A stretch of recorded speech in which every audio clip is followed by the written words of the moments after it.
times when I just wanna look at your face, with the stars in the night. There are times when I just wanna feel your embrace in the cold of the night. I just can't believe that you are mine now. You were just a dream that I once knew. I never thought I would be right for you. I just can't compare you with anything in this world. You're all I need to be with forevermore. At nag-start yung love story namin, nag-chat siya through yung isang application na kung tawagin Slowly. During pandemic yun, July 2020, so nag-install ako ng app, yung Slowly. So pwede mo siyang makausap ang isang tao anonymously. Tapos nung nakita ko may mga messages doon, na-intriga ako, nag-reply ako.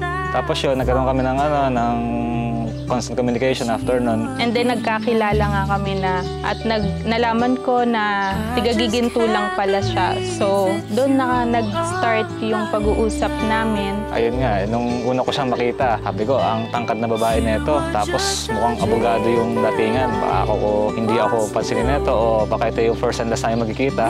Yun, hindi naman nangyari yun. Dahil nga, natuwa naman siya sa date namin. Kaya nagkaroon pa ng second, third, fourth, hanggang sa yun. Nagtanong na siya kung pwede siyang manligaw. After 1 week naman, doon siya nagpaalam sa parents ko na manliligaw siya. 3 months niya ako niligawan kasi hindi ko na siya din naman pinahaba kasi nakita ko naman yung sincerity niya, yung pagrespeto niya. Nakita ko na kung gaano siya kabuting tao and then yung pagmamahal niya, pag-aalaga.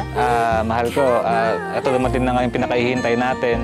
Hindi ko yung inaasahan na tayo magkakatuluyan. Kasi nga sabi mo nung una, kung manliligaw ako, dapat yung nasa isip ko, yung tayo na sa future. Kasi ayaw mo nung aksaya ng oras. Kaya yun ang ginawa ko. Saka nung una tayo magkita, iba yung spark, iba yung dating eh. Sa puso't isip ko, ikaw talaga yung para sa akin. After ng kasal na to, sisiguraduhin ko na magkasama tayo habang buhay. I love you, mahal ko. Mahal, eto na. Magsisimula na tayo ng bagong yugto ng buhay natin. So, papangako ko na mas lalo kitang aalagaan, pag-iingatan, susuportahan sa mga desisyon mo. Magkasama nating haharapin yung habang buhay na magkasama sa hirap at ginhawa. So, magmahalan lang tayo, hindi lang sa atin, pati sa mga magiging anak din natin, magiging pamilya natin. So, mahal na mahal kita.